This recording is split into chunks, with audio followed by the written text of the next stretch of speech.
आता संजय बाबा सावंत पारीकरांचा घरचा साला आणि पलीकडे लाडक्याला छोट्या दादा मोसूचा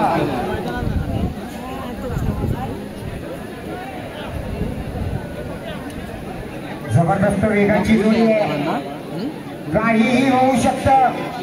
15-92चा 1 नंबरचा रेकॉर्ड तुटणार का बघूया